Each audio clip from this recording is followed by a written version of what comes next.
هذاك شاب دائما يدعي على ابوه، يا رب يمتى يموت ابوي واتخلص من عنده. يقول واقف ابوي هنا، ايش اسوي؟ معارضني. وفعلا يجي يوم من الايام ويموت ابو هذا الشاب. وشوف صار بالشاب من كوارث لا تعد ولا تحصى. فحطوا لي لايك ومتابعة الحساب.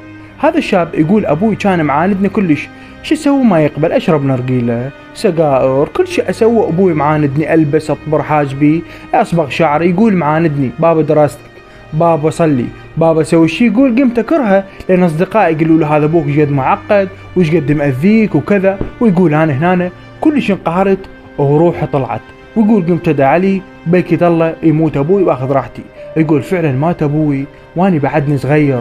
وهنا يقول امي ورا فتره اتزوجت. ومن اتزوجت هذا الرجال؟ يقول بقيت وياها اني. قام يعاملني براجدي ويقعدني براجدي، ما يعطيني ولا فلس. قال لي روح اشتغل. ويقول رحت اشتغل بمطاعم او كذا. يقول حبا بامي، بس يقول امي راح اتزوجت ورا ابوي ما مات.